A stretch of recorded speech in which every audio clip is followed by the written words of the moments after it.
What Leonardo da Vinci had, just like Benjamin Franklin had, just like Steve Jobs had, was an insatiable curiosity and a willingness to be curious about those things that you and I sort of quit noticing after a while. I looked in Leonardo's notebooks. I was reading through his notebooks, and there's a section on why is the sky blue? And what amazed me when I saw that in Leonardo's notebooks was, boom, it's in Einstein's notebooks. He writes, why is the sky blue?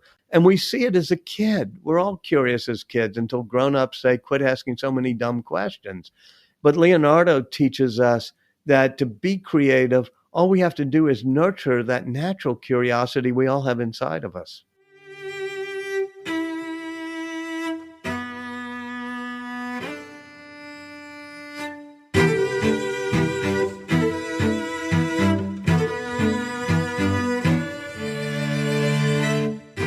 Welcome to the Knowledge Project. I'm your host, Shane Parrish. This podcast sharpens your mind by helping you master the best of what other people have already figured out. If you're listening to this, you're not currently a supporting member. If you'd like special member-only episodes, access before anyone else, transcripts of all the shows, and other member-only content, you can join us at fs.blog/podcast. Check out the show notes for a link. Walter Isaacson is here today. He has been the president and CEO of the Aspen Institute, the chair of CNN, and the managing editor of Time magazine. He is also the author of several acclaimed biographies on Einstein, Ben Franklin, Steve Jobs, and Da Vinci. He's also written The Innovators and most recently, The Codebreaker. Naturally, any conversation with someone who has studied and written about so many people will cover a lot of ground, and this one does not disappoint. We talk about Steve Jobs in great detail, including why the awkward word impute was so important to him. We talk about Da Vinci and how he wasn't born with a brilliant mind, but developed one. We talk about Ada Lovelace and how she developed the algorithm. And then we talk about gene editing. It's time to listen and learn.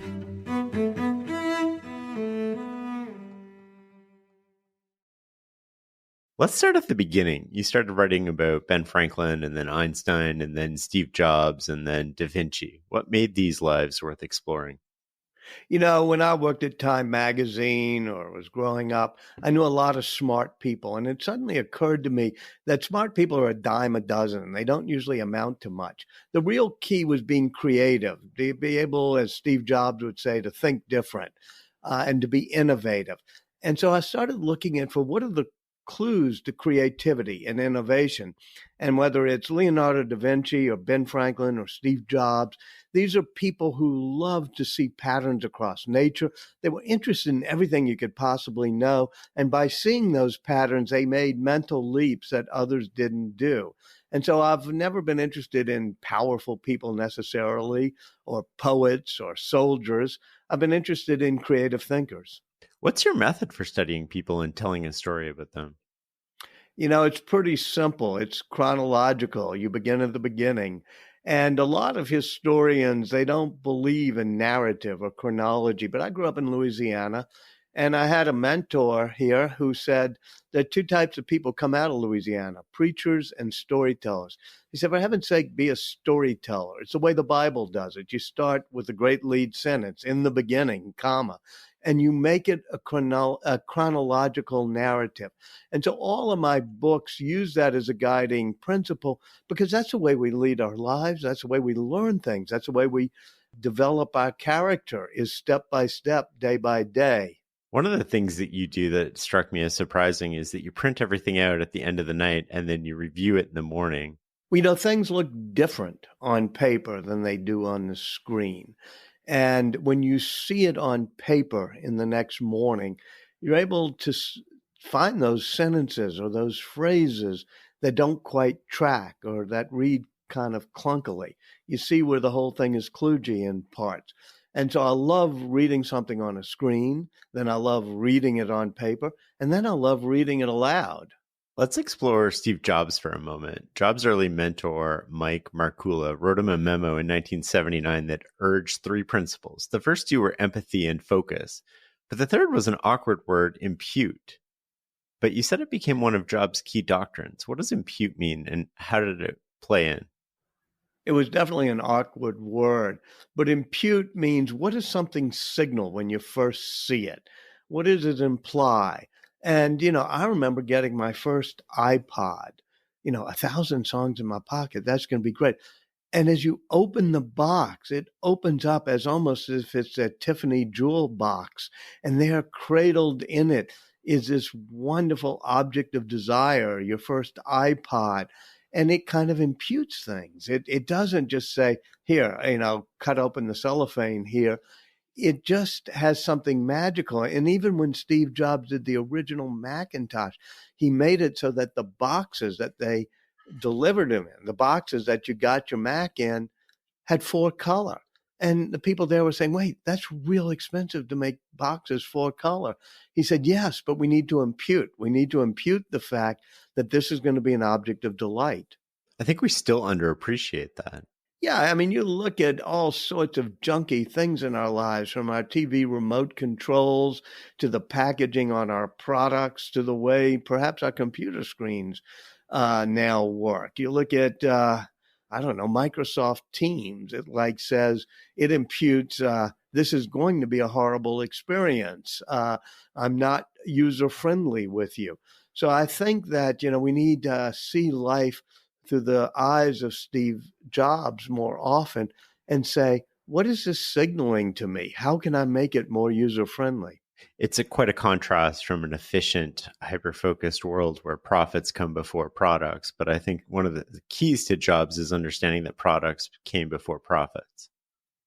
He said, if you really focus on making profit, you're going to cut corners, you're going to do things, you'll juice up your revenues, you'll cut your costs a little bit, you'll make a profit. But that way is a path to disaster. He said, if you focus on making a really insanely good product, the profits are going to follow. Well, your book on Jobs is a biography. So many people use it as a manual to achieve something great. What are some of the lessons that we can learn from Jobs? Well, I say that we biographers don't write how-to books. I didn't write Ben Franklin to say how to be a diplomat or a leader, or a how-to book with Steve Jobs saying how to run a company, or for that matter, Jennifer Doudna, my latest hero of my books.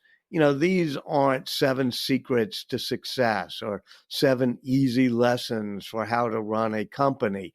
In fact, when people would come up to me and they'd say, I used your Steve Jobs book, like Elizabeth Holmes, the person who invented Theranos or launched Theranos, say, oh, I use your Steve Jobs as a how-to book. I'd go, no.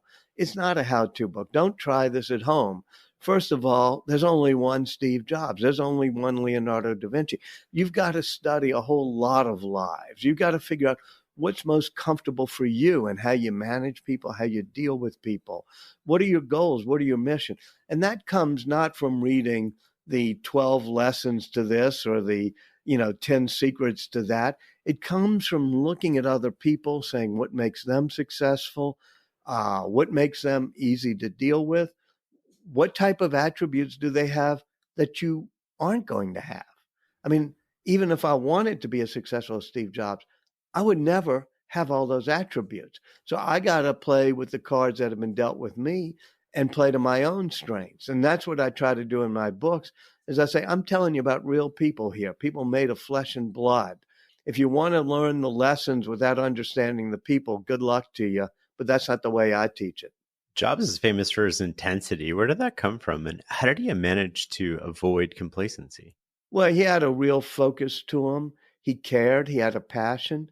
That passion was obsessive. I see it in a lot of people I've written about. There was a playful and obsessive passion in Leonardo da Vinci. He just wanted to understand everything you could possibly know about all things knowable. When he's doing the Mona Lisa, he's dissecting the human eye to see how light rays hit different parts of the retina. He's dissecting the muscles and nerves that touch the lips to see whether a muscle that moves the lips also moves the eyebrow, those type of things. These type of people who realize that God is in the details, those are the people who make great advances. And I put Leonardo in that category. I put Ben Franklin, Steve Jobs in that category, Jennifer Doudna, as she's trying to understand the inner workings of molecules and realizes that the structure of a molecule, the structure of a piece of guide RNA, the way it twists and folds, determines how it becomes a key to unlock the mysteries of life. That type of passion about the details is, to me, one of the keys to creativity.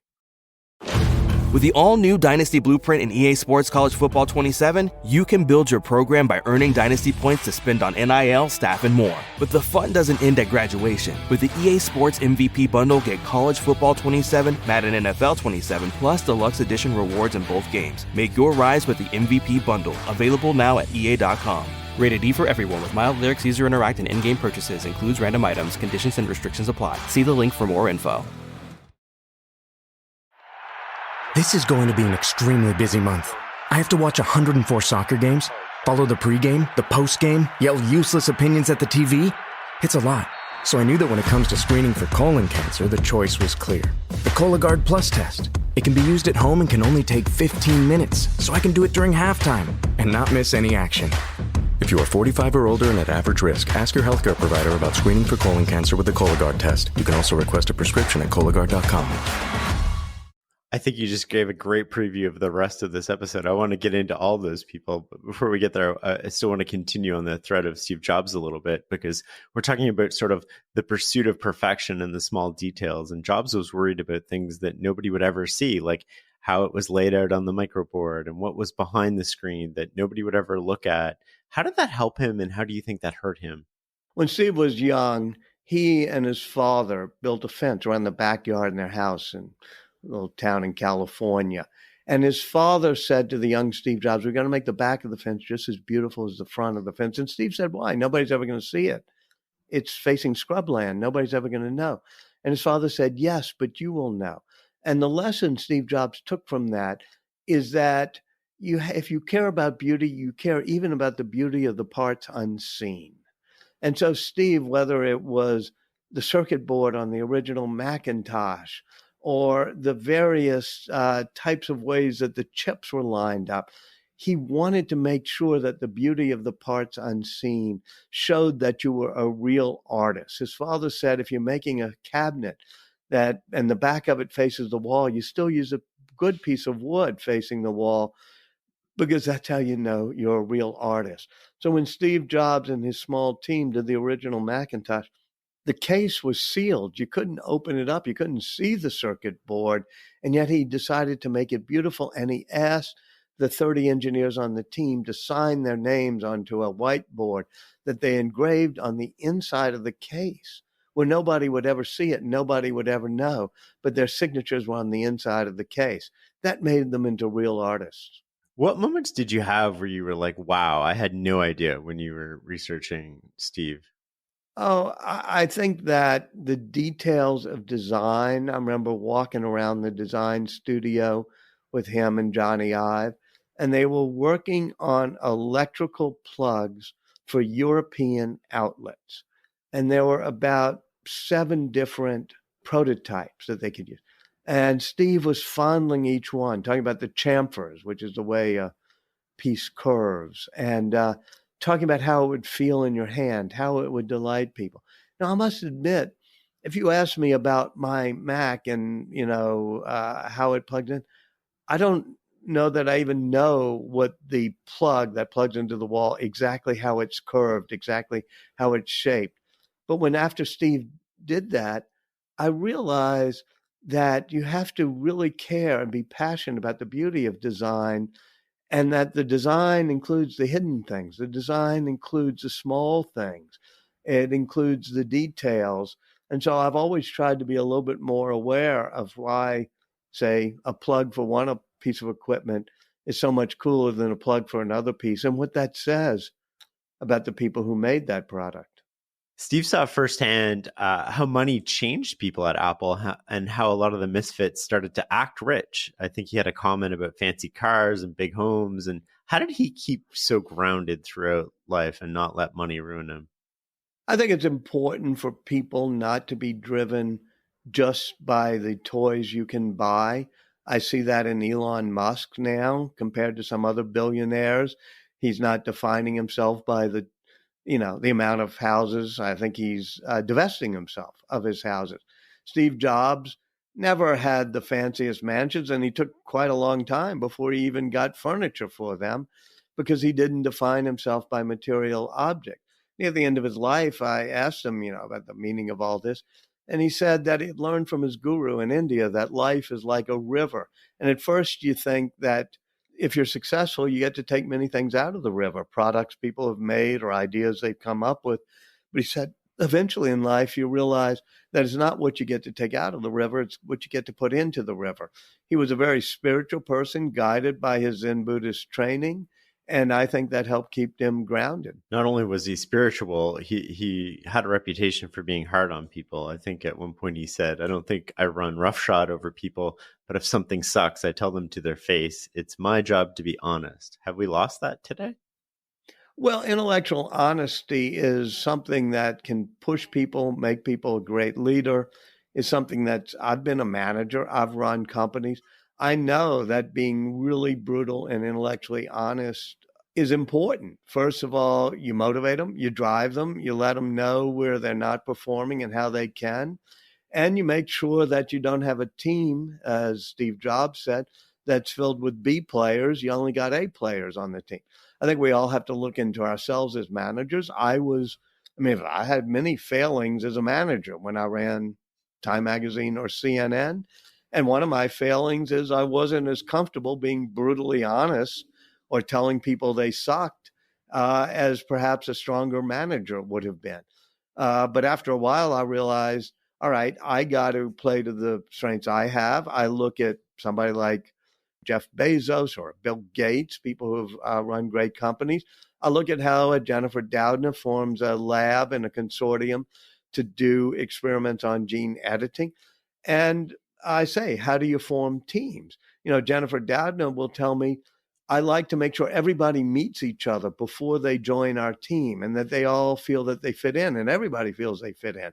And I said, well, that's a little different than a Steve Jobs who likes creative tension, likes to make sure that people are going to sometimes push back and not just go with the flow. And she said, yeah, everybody's got their style, but my style is I like collegiality and collaboration. You can look at Ben Franklin. He's somebody who was good at forging collaboration and cooperation, pushing compromise, smoothing over differences.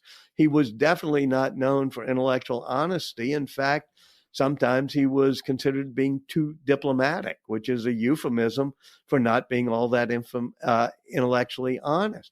But in building a team like our founders, you needed passionate people like John and Sam Adams. You needed people of high rectitude like Washington and smart people like Jefferson and Madison. But you also needed somebody who could be the glue and who held people together. So sometimes pushing people through intellectual honesty and brutality is important if you're going to create the most insanely great phone or iPod. But also sometimes being the person who glues people together and gets them to work in harmony, that's a talent you need. So I write about those different talents, whether it's Ben Franklin pulling together the founders, Jennifer Doudna pulling together a consortium of scientists to fight COVID, or Steve Jobs creating the awesome team he created at Apple. Steve believed that even though we live in a virtual world, that physical spaces were the secret hiding in plain sight for creativity. I believe he wrote, creativity comes from spontaneous meetings, from random discussions. You run into someone, you ask what they're doing, and you say, wow, and soon you're cooking up all sorts of ideas. What do you think would be his take on remote work today? I think that if you look at the coronavirus lockdowns and the way we were all sent to our room for a while, we can understand what works well virtually, as many things do, including a lot of unnecessary meetings work better virtually. But we also know the importance of face-to-face interactions, actually seeing people, especially when it's teamwork. You can do teamwork, like in my book, The Code Breaker.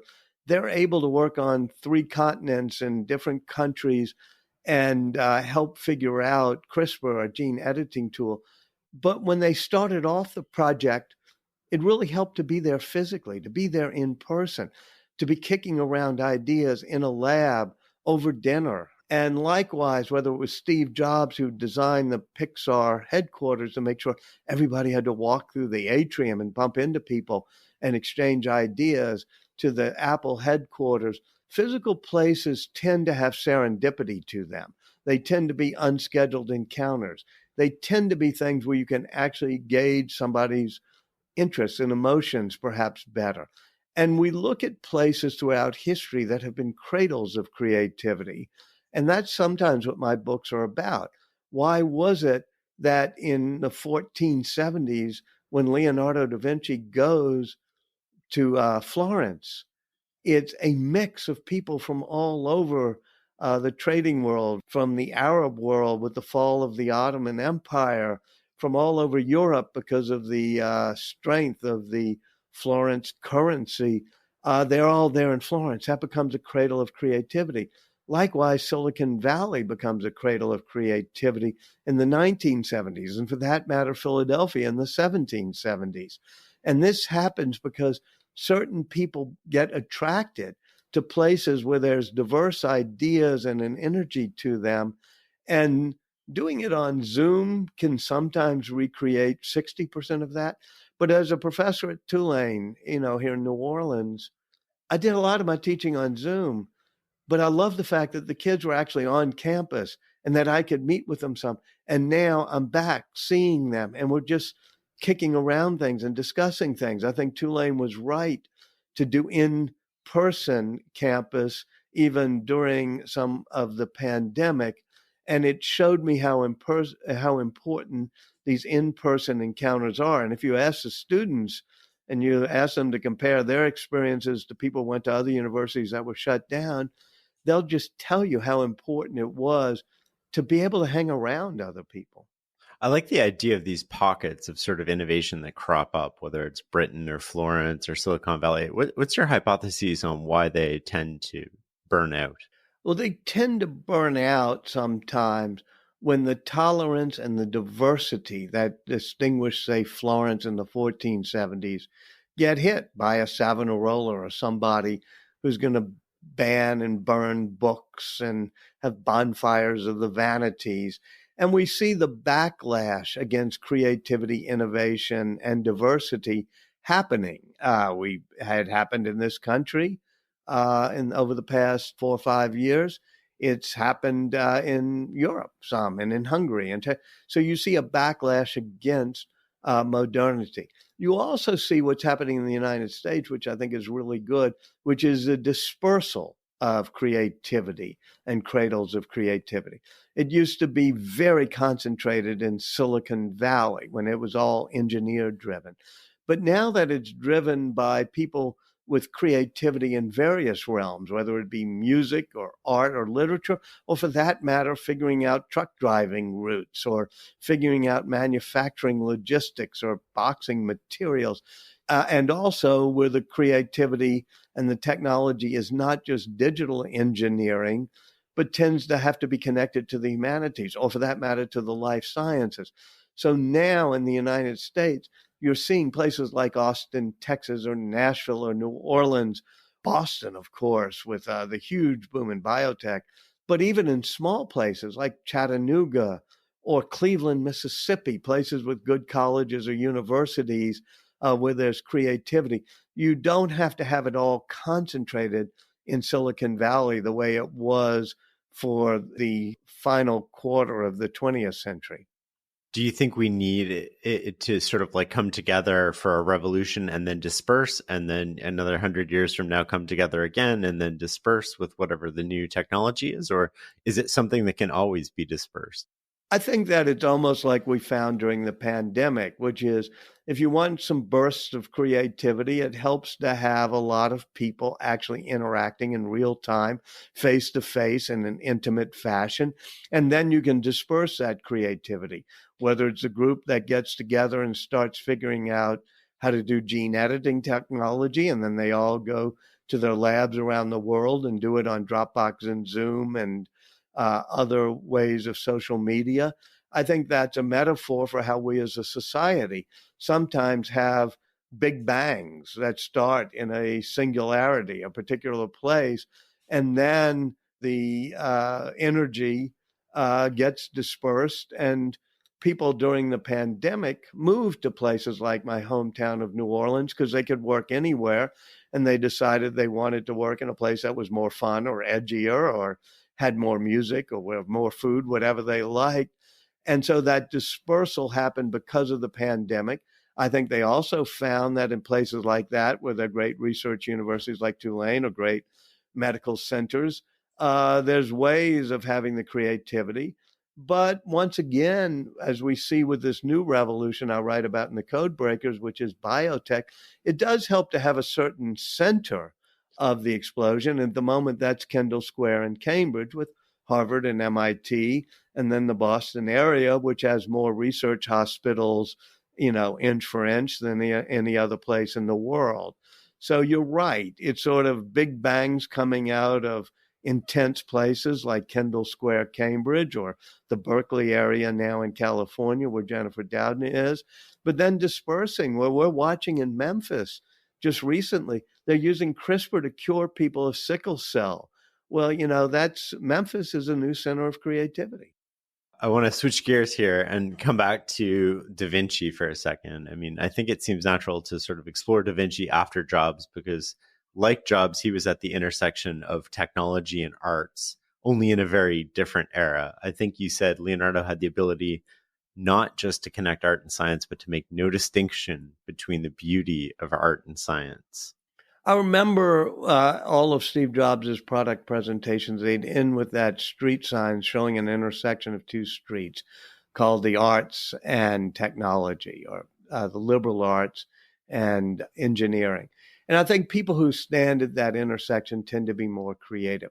Obviously, in history, the person who both symbolizes it but practices it is Leonardo da Vinci. His Vitruvian Man, that naked guy doing jumping jacks in the circle and the square, that is an icon and a symbol and an intentional drawing of Leonardo's to show the intersection of us humans with the humanities, with the sciences, and with spirituality, how we're standing in the cosmos and on the earth. Leonardo da Vinci was the person in history who did the most to understand all that was understandable about all things that you could have knowledge of, from art to anatomy, from math to music to zoology.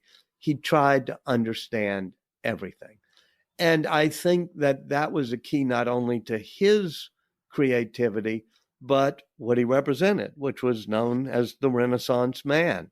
And that's what the Renaissance was all about. The rediscovery of classical knowledge, but also the connection of the humanities to the sciences. Before then, most wisdom, including scientific wisdom, was handed down by people who interpreted the teachings of the church. Suddenly, with Leonardo, you're, as he put it, following people like himself, he called himself a disciple of experiments, of experience.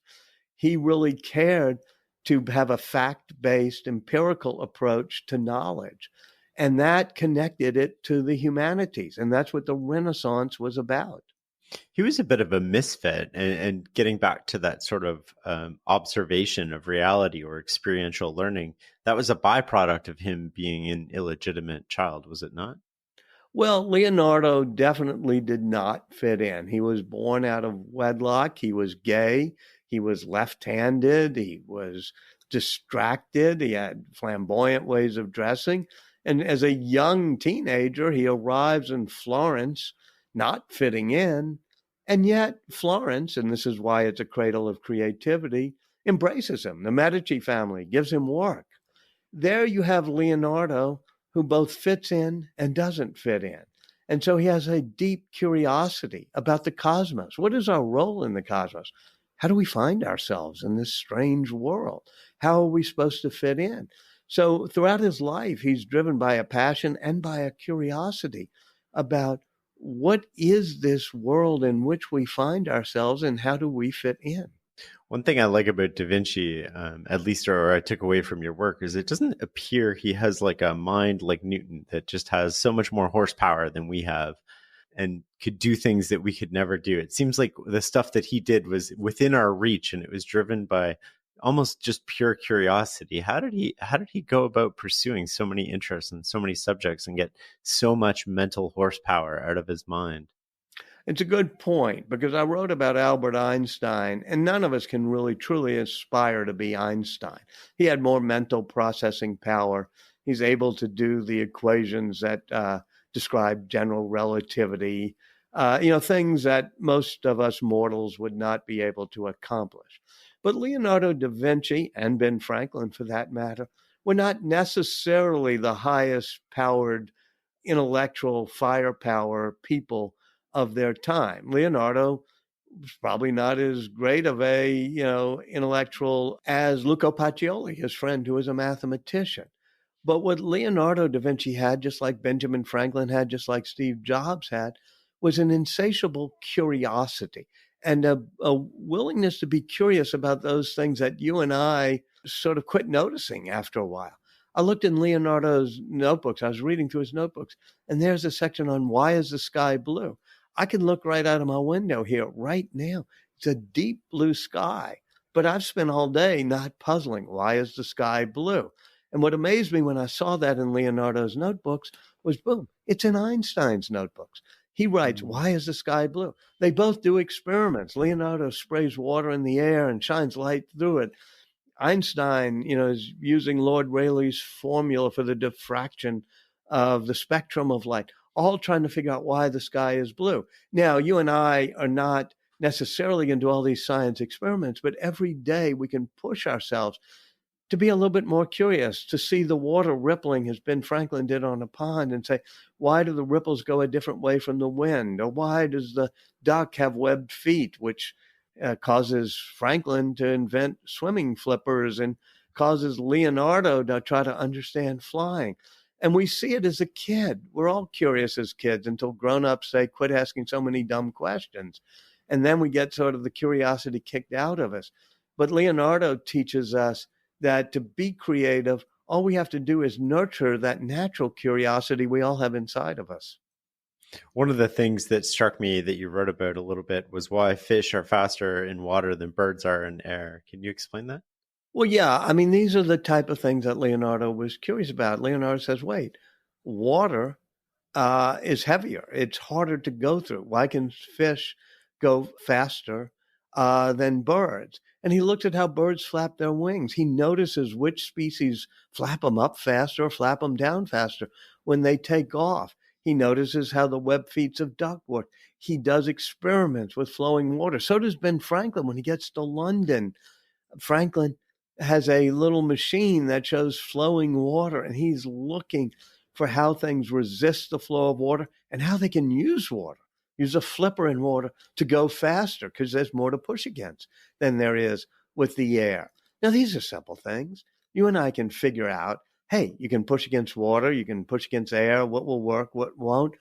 But the thing about Ben Franklin and about Leonardo da Vinci is that they're both doing that. They're even making little experiments, desktop experiments, to figure it out. What was Da Vinci's relationship with Michelangelo? Not good. They were both in Florence, both gay. Leonardo was proudly and openly gay, had a boyfriend, Salai, who he draws and writes about and brings with him wherever he goes. But Michelangelo, it was sort of known as the agony and the ecstasy. He feared the wrath of the Lord. He was much more religious than Leonardo da Vinci was, agonized about his, sexual orientation and many other things. And so they're not destined to be the best friends. Michelangelo is a little bit younger, but they're both the superstars in the art world in Florence in the late 1400s. And they have a few encounters on the street that turn a bit nasty. But partly, I just think it was a difference in personality. Leonardo loved people. He was very gregarious. He always had scientists and artists and apprentices and students and musicians and historians and writers around him. And Michelangelo was very much of a loner.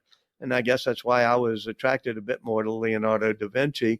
I tend to think, as we talked about earlier in the podcast, that having people around you stimulates your creativity. And so they pushed each other to go beyond where they would have gone on their own. I think at one point they both quit the same commission, didn't they? They were both hired as rivals, and Right. They were great competitors, and the elders of Florence made use of that by commissioning them to do works on opposite sides of the big hall, the big room in the town hall building. And Leonardo was going to do a Battle of Anghiari painting, and Michelangelo was doing another battle painting. And there they were, almost as if it were, a Shark Tank or some, bake off. And they each become somewhat unnerved. Leonardo's drawings are just spectacular, with horses having their faces contorted in rage and everything else. Michelangelo has a lot of nude people bathing. I mean, they're both very intense drawings, but they both quit before they finish. It's almost as if the competition drove them forward, but after a while, the competition became too intense. Michelangelo leaves to go to Rome and ends up painting the ceiling of the Sistine Chapel. Leonardo ends up going to Milan, and among other things, painting the Last Supper. So they each remain rather productive, but they forego that commission in Florence. That's a really interesting point. One of the things that struck me about Da Vinci and painting was that he only finished 12 paintings. And to what extent was perfect sort of the enemy of good with him? Totally. I mean, he was very much a perfectionist, something that he shared with Steve Jobs, who would hold up shipping the original Macintosh because the circuit board inside was not beautiful enough. And so that perfection really hurt him. But Steve Jobs finally realized, they had a sign made for him when he came back to Apple after his exile. And he had talked about what real artists do. They put up a sign saying real artists ship, which means you get the product out the door. Leonardo never had that sign on his studio door. All of his great paintings took a long time. Even when he finished them, he never really delivered them. The Mona Lisa was a commission of a merchant in Florence for a picture of his wife. Leonardo keeps that painting as he goes to Milan, keeps the painting as he goes to Rome, keeps the painting until it's by his deathbed when he's in France. And he keeps thinking there's more and more brushstrokes I can put on it to make it more perfect, to make the eyes follow you, to make the smile more mysterious. So even though that is pretty much a finished painting, it still wasn't shipped to the original person with the commission. And so many times, whether it's the Adoration of the Magi or Jerome in the Wilderness, or for that matter, the Battle of Anghiari in the Florence town hall, we have half of what Leonardo did. We have the drawings, we have the sketches, we have an unfinished painting. But sometimes the conception was more important to him than the execution. And when the execution became hard or became something he didn't feel that he could hit out of the park, he just left it at the conceptual stage. That's really interesting. And it's my understanding the Mona Lisa wasn't ever famous during his day. It became famous when it was stolen from the Louvre. Is that correct? No. First of all, it was a grand painting, even in his time. Okay. And even by its bed in a chateau in France, where the king has brought him to France and become his patron. Cardinal comes by from Italy and admires the painting and writes about it. So it was known by the end of Leonardo's life that it was going to be a masterpiece. It doesn't become the most famous painting in the world. In fact, it remains part of the collections of the King of France. It's, hung in their chateaus and eventually in their castles. So it doesn't reach the stature that it now is. I think you could say it's the most famous painting ever done. And that grows over time, including when it was once stolen. But over the course of history, that painting has mesmerized art critics more and more. And it really is interactive. It really does speak to you. When you first see the Mona Lisa, you might be disappointed. It's rather small. But as you spend time with it, it continues to delight and to surprise you. even as you move your head and watch the lips and the eyes change. It's a masterpiece of both science and of art. And that was through the painstaking addition of microscopic sort of brushstrokes over years and years and years to create that effect. Is that correct? Absolutely. The more layers, sheer thin layers of his painting, his brushstrokes, because he understands how light diffracts, how it hits our eye, that if it hits the center of our eye, you see more detail. If it hits the corner of our eye, you see shadows and colors better. So if you look at the very detail directly at the corner of the lips of the Mona Lisa, they actually aren't turned up. But as you move your head a little bit and you catch the shadows and the colors better, the lips seem to turn up. So it becomes an interactive smile, all because of the scientific brilliance of Leonardo da Vinci, as well as his passion for perfecting the Mona Lisa. That's so cool. What was the thing that surprised you the most about da Vinci through your study of him? I think that he wanted to know everything, and that he starts off wanting to understand things, including science, in furtherance of his art, like he's dissecting neck muscles in order to do St. Jerome in the wilderness, or he's studying the math of perspective in order to get the adoration of the Magi correct. But then after a while, he's dissecting cadavers, to study the muscles and the skeleton. But he's going down. He's studying the heart. He's studying the heart valves. This is not what you need to know for your paintings. He's doing it not because it's useful, but because he's curious. And I think what surprised me was that Leonardo da Vinci's curiosity was driven not because there was some utility to it, but because it delighted him. I want to come next to Ada Lovelace. You considered writing a biography on her. In fact, she's the first and last figure in your book, The Innovators. What makes her such a special historical figure? She was the first person to understand the general purpose computer could do. And she writes the first algorithm. So in many ways, she has the conceptual birth of the computer. And what struck me as something we've talked about in this podcast was people who stand at the intersection of the arts and the sciences. Her father was Lord Byron, the great romantic poet, but her mother wasn't particularly fond of Lord Byron when Ada was growing up. If you know anything about Lord Byron, he wasn't the perfect husband. And so Ada's mother had Ada tutored only in mathematics, hoping it would prevent her from being poetical. Instead, Ada invents what she calls poetical science, not invents, but she embraces poetical science, loving both the humanities and the science, loving math as well as poetry.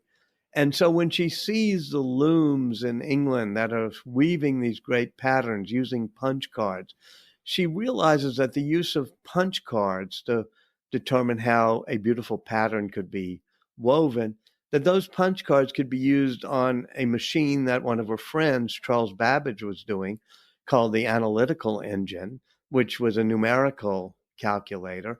And you could use punch cards. And what Ada wrote in her notes to the analytical engine was that with this type of device, the machine could do not only numbers, but anything that could be notated in symbols. It could do words. It could do music. It could do patterns. It could do art. And what does that remind you of? That's what a general purpose computer can do.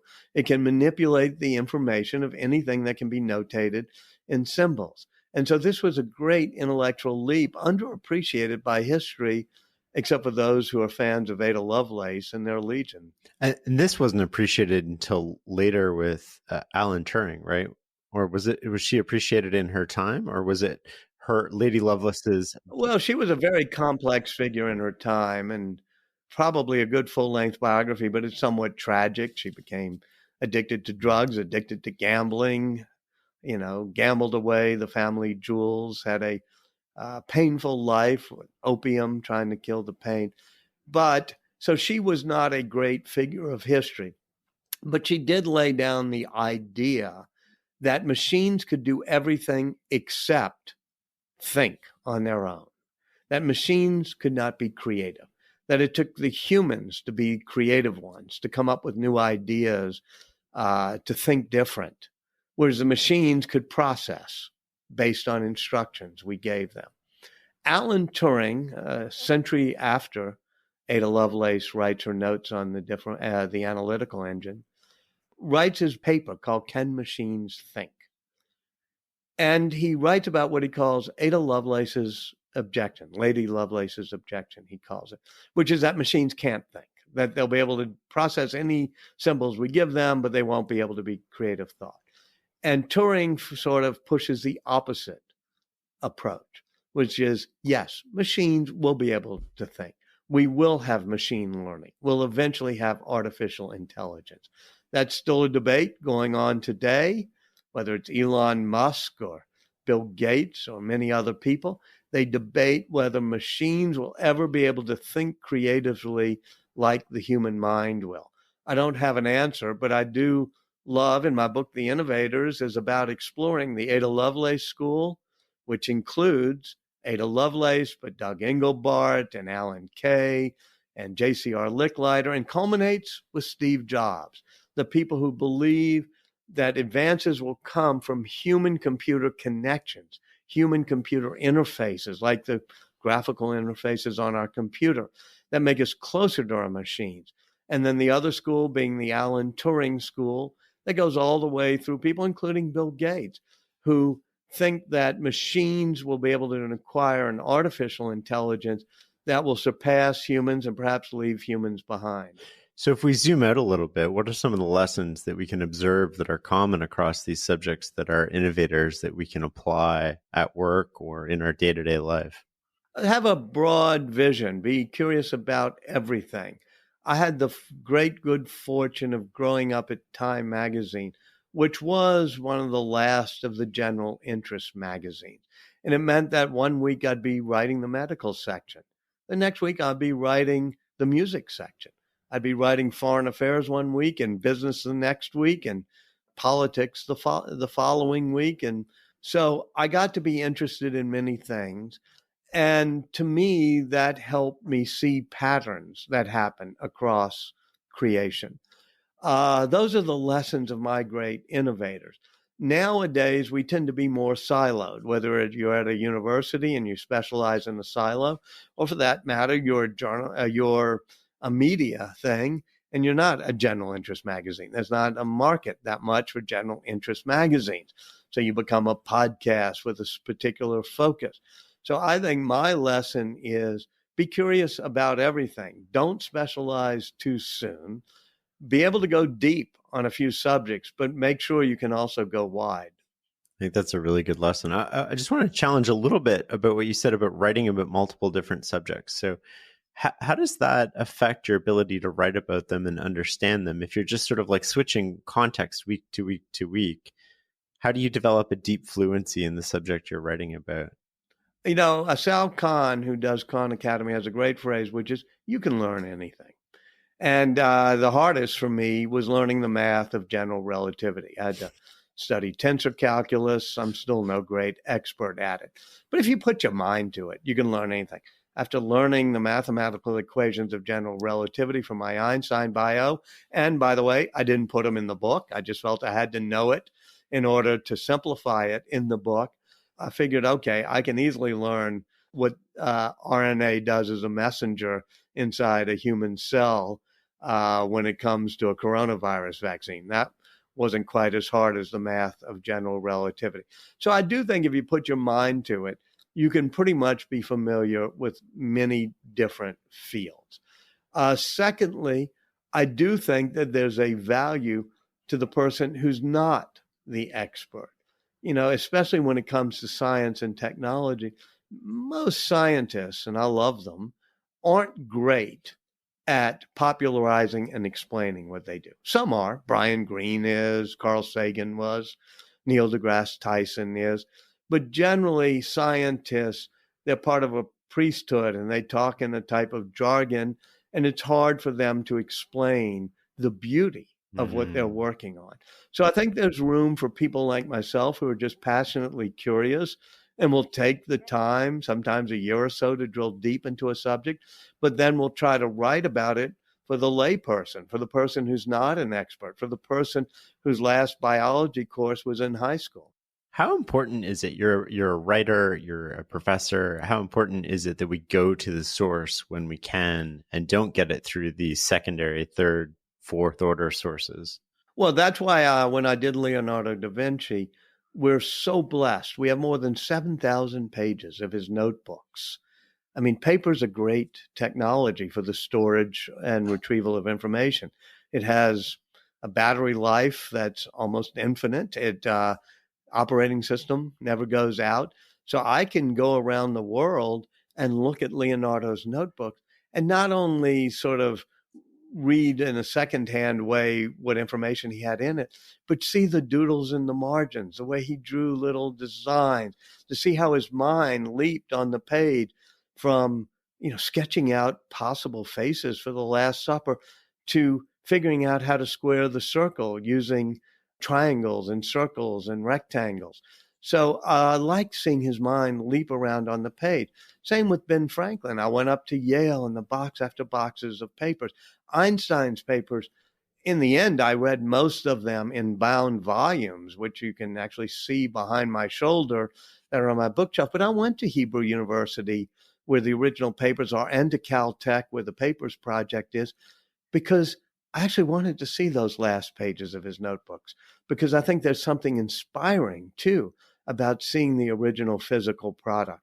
I like the inspiration and sort of the doodles and the added context. I also think that there's something to seeing their own words and seeing what they thought was important and maybe the variables they thought were important or how they intersected and played out over time versus the interpretations of other people, which are simplifying necessarily simplifying, I guess. I think something's lost in that. I also find that when it's possible, when it's about a contemporary figure, you can read all of the secondary sources and then you can read the original documents, but then you have to do the third part of the triangulation. You have to talk to people. So if I read the books about Steve Jobs, that'd be fine. If I read some of the memos he wrote, but then I have to say, why did he write that email? Or what was that memo really designed to do? And then you get the interviews. And so I'm not, as a historian, the best at archival diving. Bob Caro, David McCullough, they're wizards when they come to archives. And as a journalist, I may not be the best interview. Bob Woodward could probably outrun me on any day of the week. But I think I'm pretty good at the intersection of being able to do a whole lot of interviews and getting people to talk to me, but also going really deep into the archives and studying the written record. And so I like to combine the two, and that's part of my journalist training. Let's explore that a little bit about the interviews. How do you extract information from other people? Like, what is there a tip or trick or process or anything you've learned that's really effective at getting the best information from other people? My first day as a journalist on the Times-Picayune of New Orleans, when I was about 17 and had a summer job, I went and a young girl had been killed. And I went out and I was supposed to find out about it. And when I called the story back in, as the days before email, I had to go to a pay phone, if you remember what that was, and phone it back to the office. My editor said, "What happened when you interviewed the parents?" I said, "Well, I didn't go bother the parents." And he said, "Go knock on the door and interview the parents." So I took a deep breath and I did it. And I learned my first lesson, which is people like to talk. And they like to talk about themselves and what happened. And they especially like to talk if you like to listen. If you're not trying to guide the talk, you're not trying to explain things to them. And so I just said, "Tell me about her." And they did. And so ever since then, I realized I can call up anybody. And they usually want to talk, especially about themselves, because they usually find themselves very interesting. And if I just listen, they'll keep talking. And if sometimes they don't answer my question, I just stay there and listen, and I'm silent. They got to fill the silence, and they talk. Well, let's come to CRISPR and gene editing. What is CRISPR and what is gene editing? CRISPR is just a pretty simple tool that we can reprogram to cut our own DNA. If we decide that there's a sequence in our DNA we don't like, like a sequence that causes sickle cell in our blood. CRISPR is a tool where you can edit them out. And it's a tool that Jennifer Doudna and her colleagues won the Nobel Prize for this past year, inventing. And what they did was they adapted something that bacteria have been using for 1 billion years. Bacteria have these clustered, repeated, interspersed sequences known as CRISPRs in their own genetic code. And that comes from having to fight off viruses. They take a mugshot of the virus that attacks them. And then if the virus attacks again, they use a scissors, known as an enzyme, to cut it up. And that's pretty useful in this year when we've had to learn how to fight viruses. It's also useful because you can repurpose that tool to cut our own DNA, to edit our own genes. I mean, the promise of this on one hand is sort of like making our lives better, fighting cancer, fighting COVID. We're taller, we're faster, we're smarter, we're stronger. And yet on the other hand, we have things like bioweapons, designer babies. Are we messing with things we don't understand? Yes. And that's why Jennifer Doudna, after she invented this technology, was shaken because she had a nightmare that somebody wanted to understand the technology she invented. She goes into the room and it's Adolf Hitler. And she realizes that in the wrong hands or with the wrong sets of social guidance on what we're going to use this tool for, it could be both something of great promise, but also of peril. So my book is about her not only inventing these tools with her colleagues, but also then gathering scientists as well as ethicists and politicians and ordinary people to say, what are the rules of the road? Are we going to use this tool? Should we allow this tool to be used to fight sickle cell anemia? Well, yeah, that makes sense. And what about used in people to make us more immune to viruses? Well, maybe that makes sense. What about increasing our memory? Well, do we want to do that? What about allowing rich people to buy better memory for their kids? But since this technology is not going to be free, it'll encode the inequalities of our society into our species. Well, we know we don't want to go there.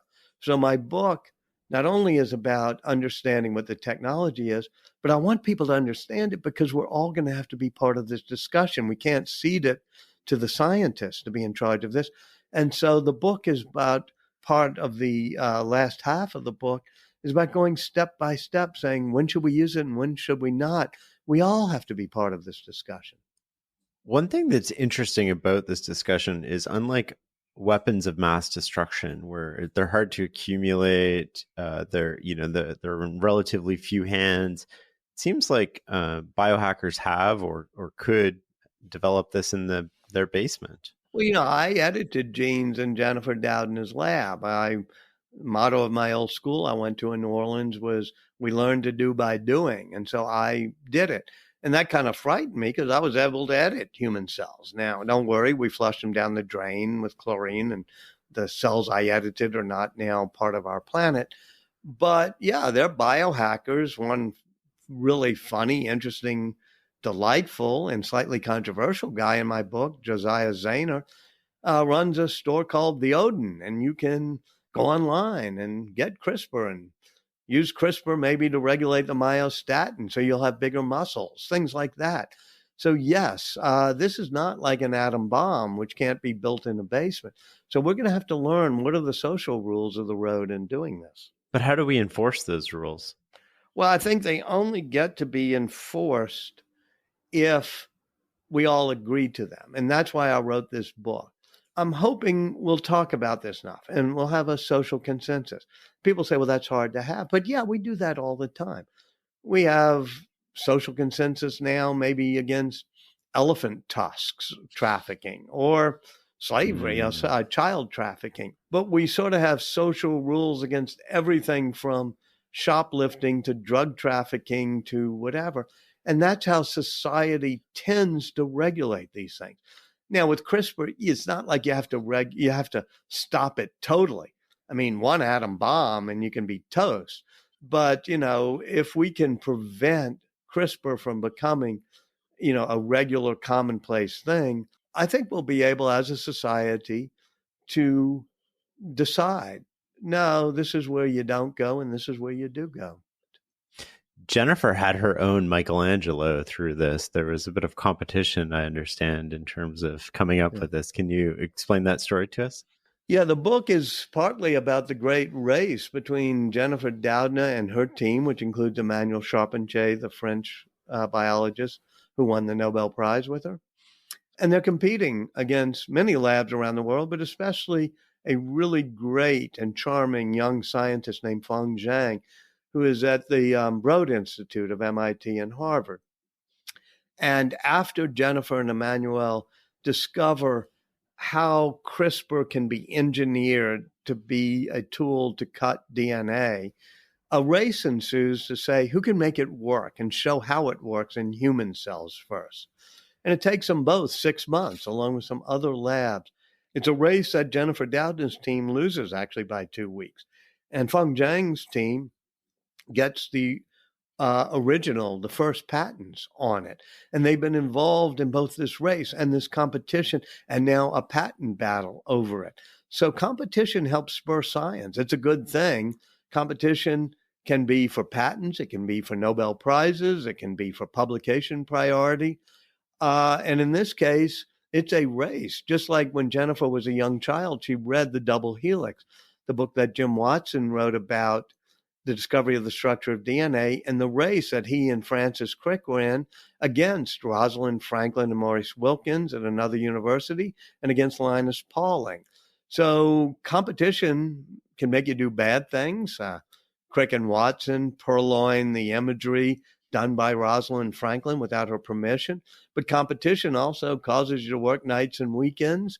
So my book is about the good sides and the bad sides of competition and the good sides and the bad sides of collaboration. Are there any areas where you disagree with them? My thinking evolves every time I get an email. My thinking evolves. I'll tell you the story not about me, but about a wonderful ethicist in my book. He's actually only 17. His name is David Sanchez. You'll see the picture of him looking at a little tube of blood because he's a 17-year-old who loves playing basketball, except for when he doubles over in pain in the middle of the court because he has sickle cell. And so they're treating him for sickle cell at Stanford. At one point, Matthew Porteous, who's a great genetic engineer there, says, we may be able someday to edit your sperm or reproductive cells so your children won't have sickle cell. And David Sanchez says, that would be great. But then a little later he says, but maybe that should be up to my kids after they're born, for them to get to decide, do they want to be edited? And you think, what's that all about? He says, well, sickle cell forged my character. It made me persistent. It gave me empathy. It taught me how to get up off the floor. So maybe it's useful for my kids to have that. Maybe they should decide. And I thought, that's pretty profound.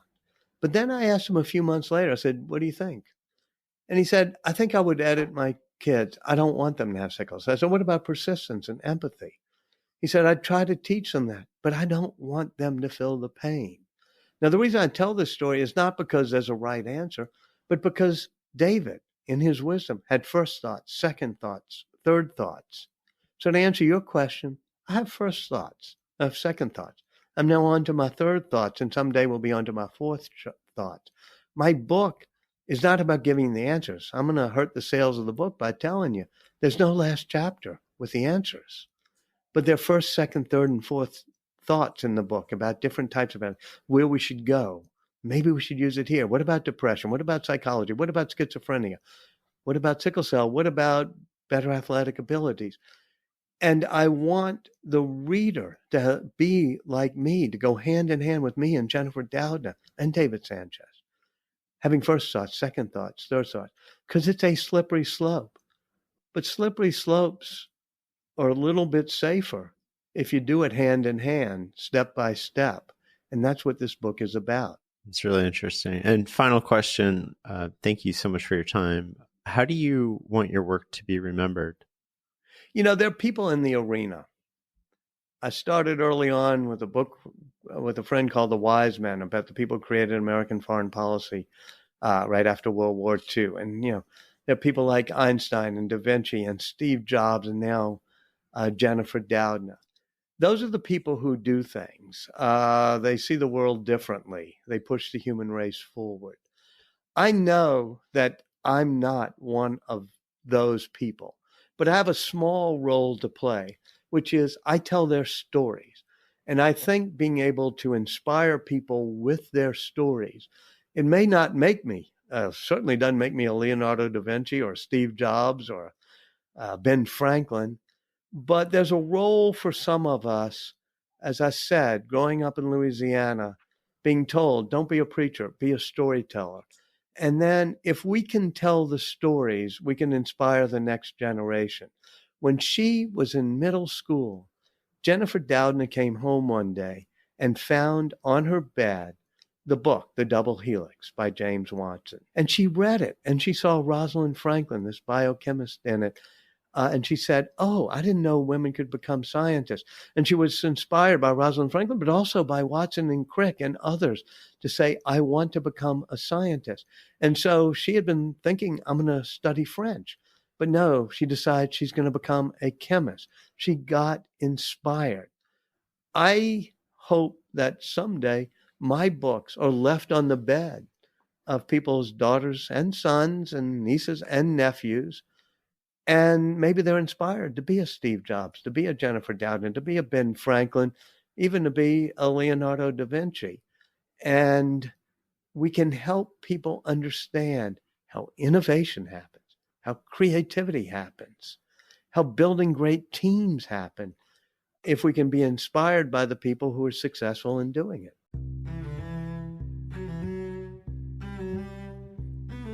That's beautiful. Thanks for having me. Thank you.